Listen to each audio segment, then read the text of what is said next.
I suppose it was meant to be one of those perfect retirement moments. 2 weeks on an Alaskan cruise with my late wife's book club friends, something Margaret would have loved if she were still here. We'd planned that trip together 3 years ago, before the cancer. Her friends insisted I still go, said Margaret would have wanted me to experience it for both of us. I'd worked 32 years as a principal at Lincoln High in Portland, raised 2 kids in the same house Margaret and I bought in 1981, and finally, at 68, I was learning to live again after losing her. It was supposed to be 2 full weeks away. The itinerary had us returning on December 23rd, just in time for Christmas Eve with the kids. But on day 11, a storm system forced the cruise line to reroute. We'd be docking in Seattle 3 days early, December 20th. Most passengers were thrilled. I just called Derek, my son, to let him know I'd be home sooner than expected. The call went straight to voicemail. I tried again an hour later. Same thing. Then I called Lisa, my daughter-in-law. She picked up on the first ring. "Robert, hi, is everything okay?" Her voice had that edge to it, the one she got when she was nervous. "Everything's fine, Lisa. Just wanted to let you and Derek know the ship's coming back early. Weather issues. I'll be home on the 20th instead of the 23rd. There was a pause. Too long. "Oh, that's great. I'll let Derek know. He's been so busy with work lately. You know how it is with year-end real estate closings." "Sure. Well, I'll see you kids soon. Actually, Robert, we were planning to come by on Christmas Eve like usual. Maybe we should just stick with that plan? Give you time to rest after your trip?" Something in her tone bothered me, but I couldn't place it. "I'll be fine, Lisa. House might need some attention after 2 weeks. I'll probably head there straight from the airport." No need to rush. Derek and I can check on the house for you. We've been stopping by anyway, making sure everything's good. Why don't you stay an extra night in Seattle? Make a mini vacation out of it?" Now I knew something was wrong. Lisa had never been the thoughtful type. Not about me anyway. In 12 years of marriage to my son, she'd made exactly 0 suggestions about my comfort or well-being. I appreciate that, Lisa, but I'll be ready to sleep in my own bed. See you soon. I hung up before she could protest further. The rest of the cruise, I couldn't shake the feeling. I tried Derek's phone 6 more times over the next 2 days. Voicemail. Every single time. I called Emma, my daughter, who lived in Boston. "Dad, how's the cruise? Catch any glaciers calving?" Emma was a corporate attorney, sharp as they come, and the only person who still made me laugh the way Margaret used to. "It's been good, sweetheart. Listen, have you talked to your brother lately?" "Derek? No, not in a few weeks." "Why?" "Can't seem to reach him. Calls go straight to voicemail." "That's weird. Want me to try?" "Would you?" She called back 20 minutes later. "Yeah, that is strange. His voicemail box is full. Lisa's not picking up either. When are you back?" 3 days early, actually. The 20th. Huh. Well, knowing Derek, he's probably just buried in work. You know how he gets around the holidays, trying to close deals before year-end. But Emma didn't sound convinced, and I wasn't either. When the ship docked in Seattle on December 20th at 2 p.m., I didn't linger. Caught a lift straight to the airport. Got on the first flight to Portland, and by 7 p.m., I was in another lift, heading to the home I'd lived in for 43 years. The driver turned onto my street just as the sun was setting. That's when I saw it. Cars, lots of them, parked along both sides of the street near my house. And in my driveway, a large white van with lettering on the side, Prestige Estate Sales and Liquidation. My heart stopped. The Lyft driver slowed down. "Which house, sir?" "The Blue Craftsman. The one with all the cars. Looks like you've got a party going on." A party. That's what he thought this was. I could see people through my living room windows, strangers, moving around, picking things up, and there, on my front lawn, was a large sandwich board sign in elegant script. "Estate sale. Everything must go. Deck 20 to 22. I paid the driver with shaking hands and grabbed my suitcase. As I walked up the driveway, I could see more clearly through the windows.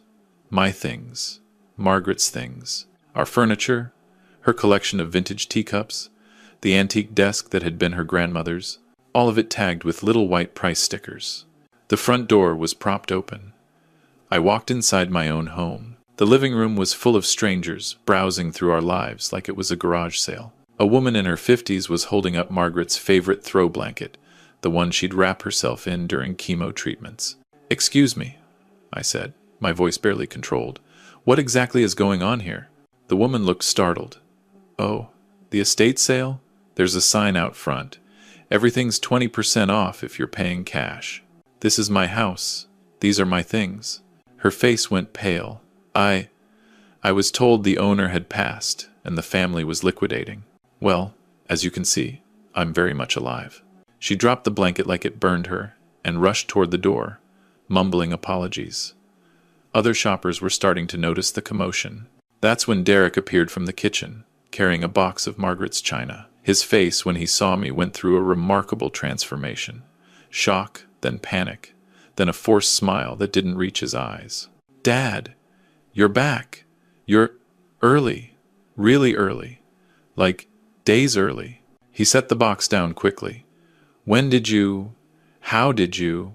Storm. Ship docked early. Derek, what the hell is this? He laughed, but it sounded strangled. This? Oh man, Dad, this is such a misunderstanding. Lisa, get in here. My daughter-in-law appeared from the hallway, and her expression matched Derek's. Pure panic, poorly disguised as surprise. "Robert, you're home!" She moved toward me like she might hug me, thought better of it, and stopped. "We've been so worried. How are you feeling?" "How am I feeling? I'm feeling like I want to know why there's an estate sale happening in my house while I'm still alive." Derek put his hand on my shoulder. It took everything in me not to shrug it off. "Dad, why don't we go into the kitchen and talk? He turned to the shoppers, who were now openly staring. "Folks, I'm sorry. We're going to need to close early today. Family emergency. Please leave any items you were planning to purchase and we'll hold them until tomorrow." "There won't be a tomorrow," I said loudly. "This sale is over. Everyone out. Now." Derek's face flushed. "Dad, please. You're confused. Let's just go sit down and—" "I'm not confused, Derek. What I am is standing in my own house, watching strangers paw through your mother's belongings with price tags on them. Everyone out. This sale is closed permanently." The shoppers began filing out, some looking annoyed, others sympathetic.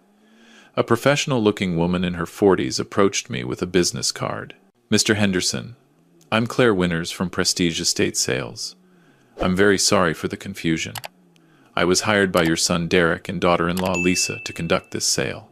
I was told you had passed away 3 months ago, and the family wanted to liquidate the estate before the holidays." I stared at Derek. "You told her I was dead?"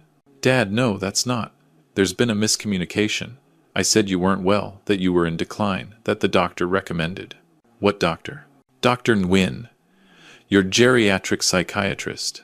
Don't you remember? She's been seeing you for 6 months about your memory issues." I'd never heard that name in my life. "I don't have a geriatric psychiatrist. I don't have memory issues."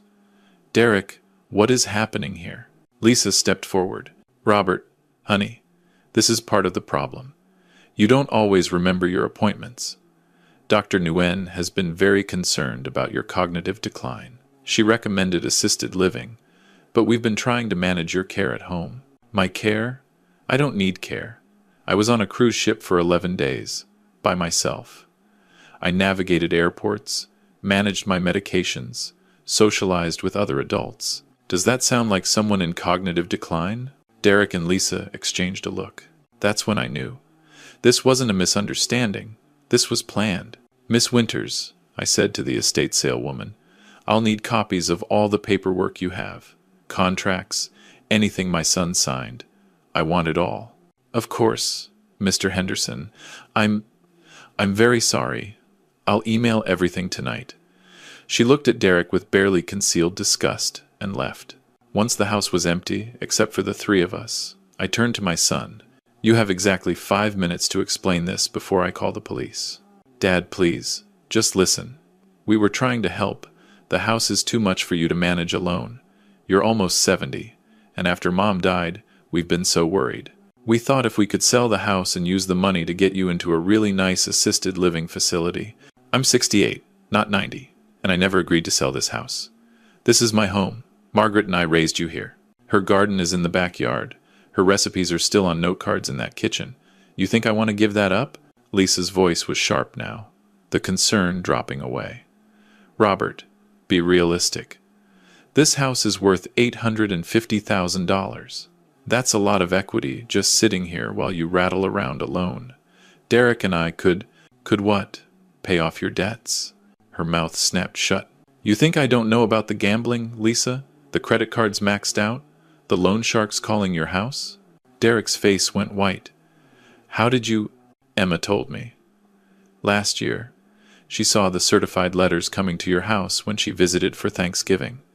She looked into it because she was worried about you. You owe over $200,000 to casinos and private lenders. Then you understand, Derek said desperately. We're drowning, Dad. We need help. The house is just sitting here, and you don't even need all this space. So your solution was to tell people I'm dead? To sell my wife's belongings? To commit fraud? It's not fraud if we're family. This house would come to me anyway eventually. We just need the money now. And Dr. Nguyen, she's real. She can evaluate you and confirm you need care. Who is Dr. Nguyen really, Derek? Silence. Lisa, want to tell me who Dr. Patricia Nguyen really is? My daughter-in-law's face crumbled. She's my college roommate. She's not. She doesn't practice anymore. But she still has her license, technically, and she agreed to help us with the paperwork. The fake paperwork stating I have dementia? Dad, we were desperate. Derek's voice cracked. You don't understand what it's like. The people I owe money to, they're not patient. They've threatened our house, our safety.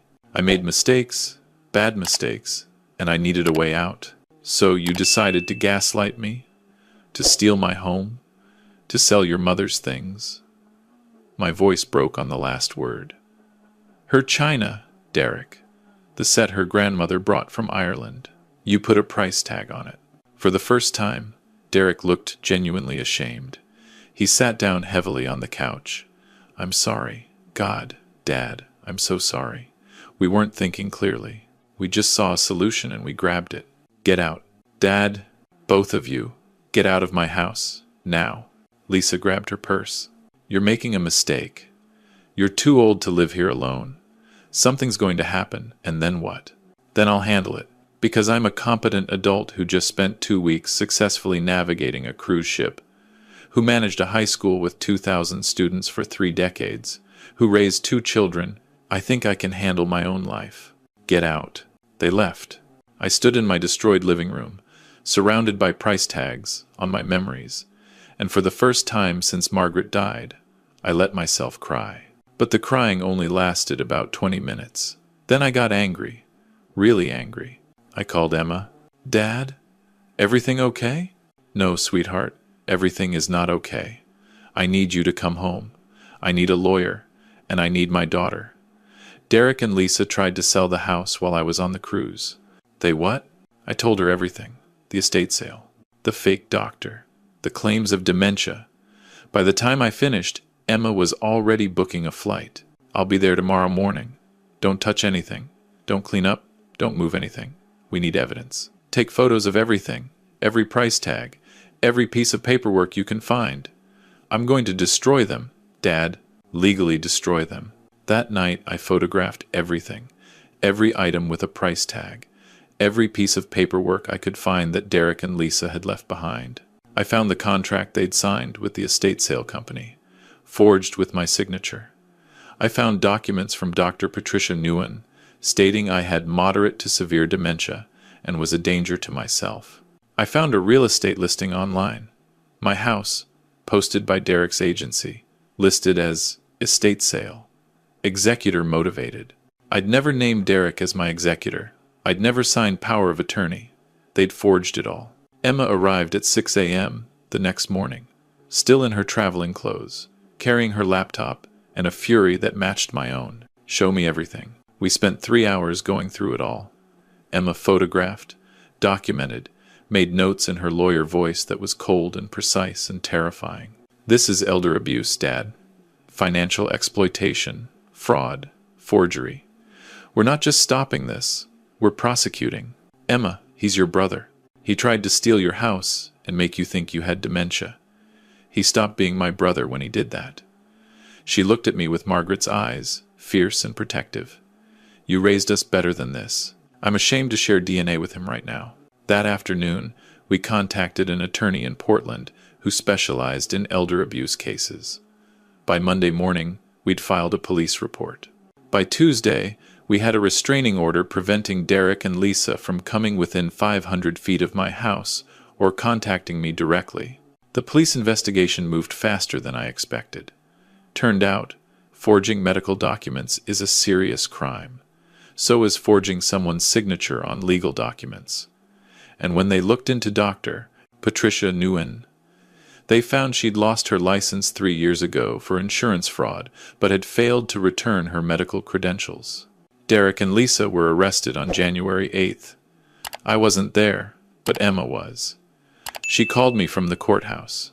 They've been charged with attempted theft, fraud, forgery, and elder abuse. Dr. Nguyen's been charged with practicing medicine without a license and conspiracy to commit fraud.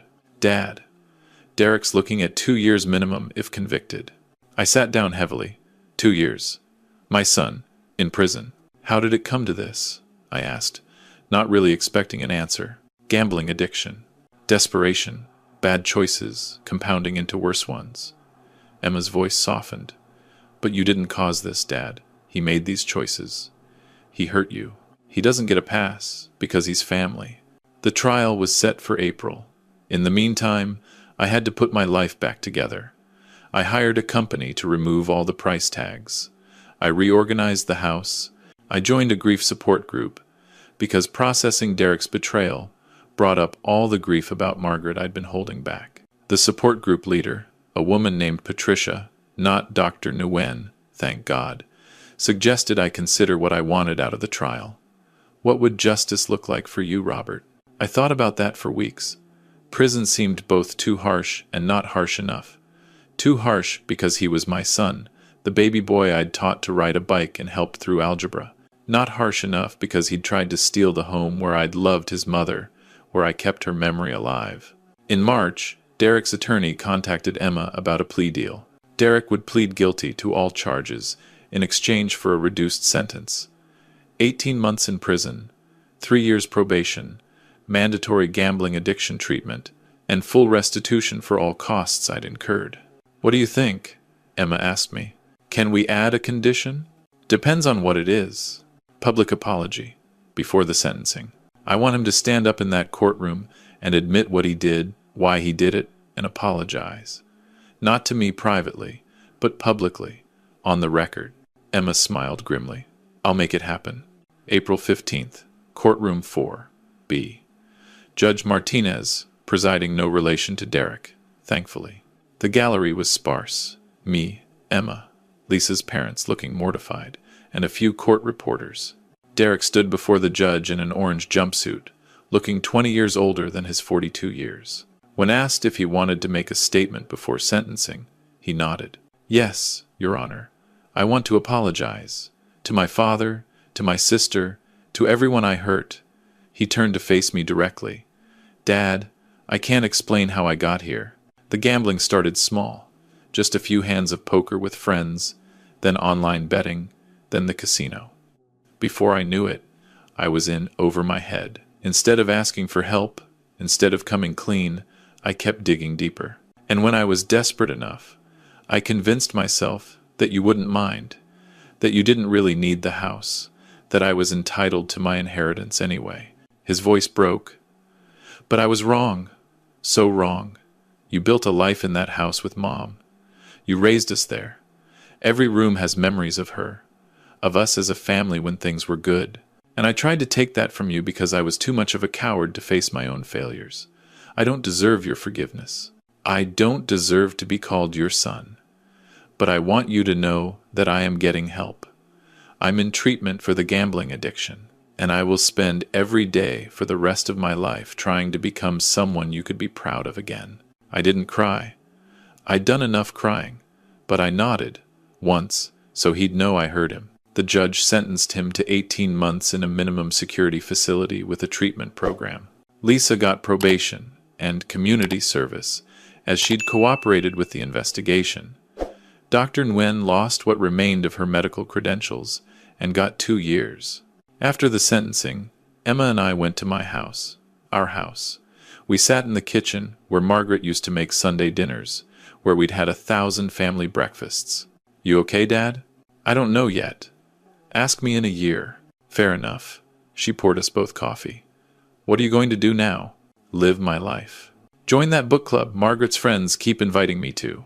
Maybe take another cruise, one that actually lasts the full 2 weeks. Keep this house until I'm good and ready to do otherwise, and then I'll decide on my own terms." "That's my dad." She raised her coffee mug. "To your terms." "To my terms." 18 months later, I got a letter from Derek. He was being released early for good behavior.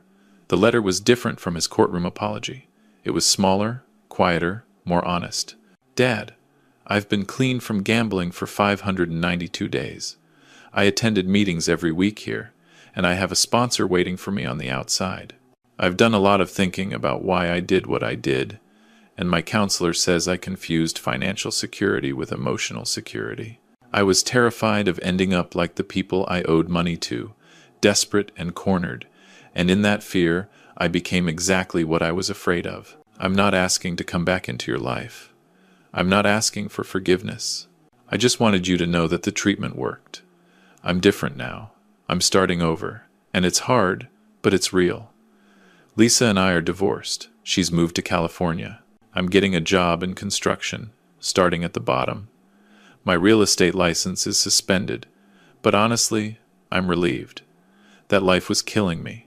If you ever want to talk, I'd like that. But if you don't, I understand. I love you, Dad. I'm sorry I forgot that for a while there. Derek." I put the letter on Margaret's desk and looked at her photo there, the one from our 30th anniversary. "What do you think, sweetheart? Should I give him another chance?" Margaret, of course, didn't answer, but I knew what she'd say. She'd always believed in second chances, in redemption, in the possibility of change. She'd also believed in boundaries, in consequences, in protecting yourself while still leaving the door open. I picked up my phone and called Emma. "Hey, Dad. What's up? Derek's being released next week. I want to see him, but not alone, and not at the house. Can you come home? Maybe we could meet him for coffee somewhere neutral?" "Of course. I'll fly in next Friday. We'll do this together." The coffee shop was Emma's choice. A small place downtown, public enough to feel safe, quiet enough to talk. Derek arrived 15 minutes early. I watched him through the window, pacing nervously, checking his phone, running his hands through his hair, just like he'd done before every basketball game in high school. When Emma and I walked in, he stood up so fast he nearly knocked over his chair. "Dad, Emma, thank you for coming. I wasn't sure you would." "Sit down, Derek," I said. Not unkindly, but not warmly either. We ordered coffee, made awkward small talk about the weather, about Derek's new job framing houses, about Emma's latest case. Then Emma, bless her directness, cut through it all. "So here's what's going to happen, Derek. Dad and I have talked about this. We're willing to have a relationship with you, but there are conditions." Derek nodded. "Whatever you need. First, you continue treatment, meetings, therapy, whatever it takes. And you have to be honest about it. If you relapse, you tell us immediately. I can do that. Second, you don't ask Dad for money. Not $5, not $5,000. You're financially independent, period. Understood. Third, you respect his boundaries. If he says no to something, it's no. No pushing, no guilting, no manipulation." "Of course." Emma looked at me. "Dad, anything else?" I looked at my son, really looked at him. He'd lost weight in prison, but he looked healthier somehow, clearer. His eyes met mine without flinching. "I need you to understand something, Derek. What you didn't just hurt me financially. It made me doubt my own mind. When you and Lisa said I had dementia, part of me wondered if you were right, if I was losing myself and didn't know it. That kind of gaslighting, that kind of betrayal. It damaged something between us that might never fully heal. His eyes filled with tears. I know, and I hate that I did that to you. If I could take it back, but you can't. So here's what we do now. We start over, slowly. We meet for coffee once a month. You show me you've changed, and I work on forgiving you. But Derek, if you ever lie to me again, if you ever try to manipulate me or take advantage of me, we're done, permanently. Do you understand? Yes, sir, I understand. Okay then. Tell me about this construction job. We talked for an hour. Derek told us about learning to frame walls, about the satisfaction of building something with his hands, about his sponsor who was a grizzled 50-year-old carpenter who didn't take any crap. Emma told him about a case she'd won. I told them about the book club, how we were reading Margaret's favorite mystery series. It wasn't comfortable. It wasn't easy. But it was a start. That was 6 months ago. Derek and I still meet monthly for coffee. He's never missed a meeting. He shows me his attendance chips from Gamblers Anonymous. 6 months, 9 months, 1 year.